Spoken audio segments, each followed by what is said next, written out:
আসসালামু আলাইকুম ওয়া রাহমাতুল্লাহি ওয়া বারাকাতুহু। ষষ্ঠ শ্রেণীর বন্ধুরা, আশা করছি তোমরা ভালো আছো এবং বার্ষিক পরীক্ষায় যথাযথভাবে অংশগ্রহণ করছো, ভালোভাবে পরীক্ষা দিচ্ছ। তো আজকের এই ভিডিওর মাধ্যমে আমরা যে বিষয়টি নিয়ে কথা বলবো সেটি হচ্ছে তোমাদের বার্ষিক পরীক্ষার ষষ্ঠ শ্রেণীর বিজ্ঞান বিষয়ের যে প্রশ্ন আছে সেই প্রশ্ন নিয়ে কথা বলবো। এইখানে তোমাদের নৈর্ব্যক্তিক আসে হলো 25 মার্ক। এখানে মাল্টিপল চয়েস কোশ্চেন গুলো আছে।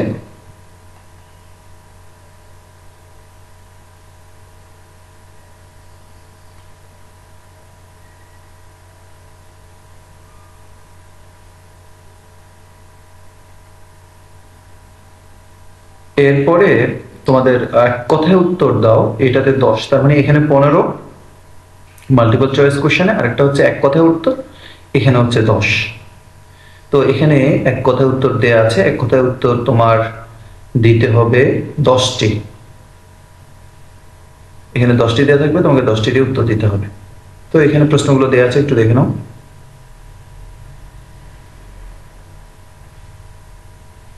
এরপর হচ্ছে রচনামূলক প্রশ্ন। রচনামূলক প্রশ্নের মধ্যে সংক্ষিপ্ত প্রশ্ন আছে 2 করে, তোমার 10টা প্রশ্নের অ্যান্সার করতে হবে, 2 করে তোমার মার্ক থাকবে। তো এখানে 20 মার্ক। এখানে সংক্ষিপ্ত প্রশ্নগুলো দেয়া আছে, দেখো।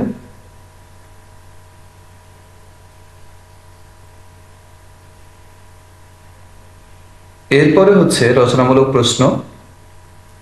এখানে 2 ধরনের রচনামূলক প্রশ্ন আছে, একটা হচ্ছে দৃশ্যপট বিহীন, আর একটা হচ্ছে দৃশ্যপট সহ। অর্থাৎ তোমাকে সেখানে উল্লেখ করে দেয়া আছে থাকবে, অথবা উল্লেখ করে দেয়া থাকবে না, একটা ঘটনা উল্লেখ করা থাকবে অথবা থাকবে না। তো এখানে ঘটনা উল্লেখ করা নেই, এই ধরনের প্রশ্নগুলো আছে। এখানে 3টে প্রশ্নের আনসার করতে হবে তোমাকে। তো এই 3টে প্রশ্নের জন্য 5 করে মার্ক, 15 সেখানে পাবে। এখানে সৌরজগৎ কাকে বলে, সূর্যকেন্দ্রিক মডেলের ধারণা কিভাবে এলো, তারপরে হচ্ছে মহাবিশ্ব সৃষ্টির ঘটনা সম্পর্কে তোমার ধারণা ব্যক্ত করো। তো এইভাবে তোমাদের রচনামূলক প্রশ্নগুলো দেয়া থাকবে। এরপরে এখানে 3 নম্বরে দেখো আরেকটা প্রশ্ন দেয়া আছে। 5টা প্রশ্নের মধ্যে তোমাকে মূলত 3টে প্রশ্ন দিতে হচ্ছে।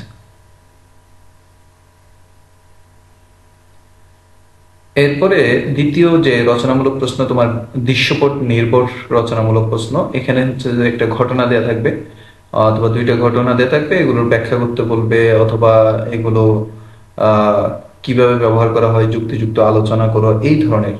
তো এখানে দেখতে পাচ্ছ যে ঘটনা দেয়া আছে, একটা ঘটনা দেয়া আছে। বরফবর্তী গ্লাস চুলার আগুনের পাশে রাখায় বরফ গলে পানিতে পরিণত হলো। বৈদ্যুতিক তার হিসেবে দস্তার ব্যবহার। তো এটা ছিল একটা ঘটনা উল্লেখ করে দেয়া আছে। তো এখন এটার হচ্ছে ব্যাখ্যা করতে বলছে, যে ঘটনা এক ব্যাখ্যা করো, যে আহ, বরফে ভর্তি যদি কোনো গ্লাস রাখা হয়, সেটা আগুনের পাশে রাখলে এই বরফগুলো গলে যায় কেন, এটার ব্যাখ্যা করতে হবে। এরপরে হচ্ছে যে ঘটনা 2-এ বলা হয়েছে যে কি বৈদ্যুতিক তার হিসেবে দস্তার ব্যবহার কেন করা হয়। হ্যাঁ, এই দস্তার ব্যবহার কেন করা হয় সেটা ব্যাখ্যা করো। এইভাবে ঘটনাগুলো এখানে দেওয়া আছে, তোমরা আহ, দেখে নাও।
এখানে 7টা প্রশ্ন দেওয়া আছে। টোটাল 7টা প্রশ্নের মধ্যে তোমাকে 5টা প্রশ্নের আনসার করতে হবে। প্রত্যেকটা প্রশ্নের জন্য 8 মার্ক করে থাকবে তোমার জন্য। তো আমরা যদি উত্তরগুলো একটু দেখি, এখানে উত্তরগুলো দেওয়া আছে, তোমরা দেখে নাও, ওখানে প্রশ্নগুলো পড়ে প্রশ্নের সাথে মিলিয়ে তোমরা পড়ে নেবে।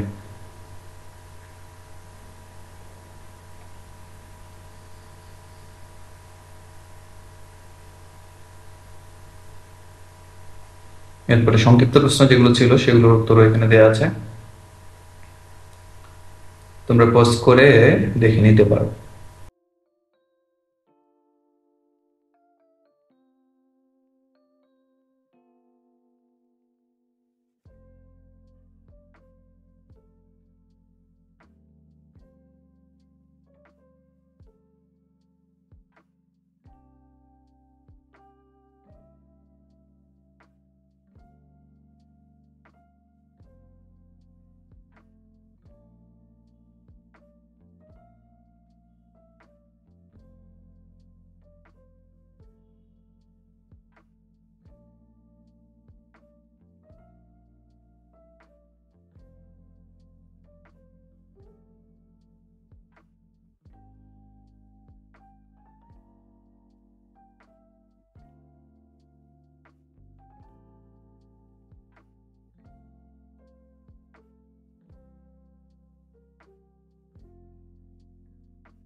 দৃশ্যপটবিহীন যে রচনামূলক প্রশ্ন ছিল সেগুলো এখানে দেয়া আছে, তো এগুলো একটু পড়ে নিতে পারো।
তাহলে আমি তোমাদের সাথে উত্তর সহ শেয়ার করেছি, আশা করছি তোমাদের এখান থেকে অনেকগুলো প্রশ্ন তোমরা সরাসরি কমন পাবে। তো আল্লাহ রাব্বুল আলামিন তোমাদের পরীক্ষায় ভালোভাবে অংশগ্রহণ করার তৌফিক দান করুন এবং কাঙ্ক্ষিত ফলাফল করার তৌফিক দান করুন, সে আশাবাদ ব্যক্ত করে আজকের ভিডিও আমরা এখানে শেষ করছি। আমাদের লেভেল। আসসালামু আলাইকুম ওয়া রাহমাতুল্লাহ।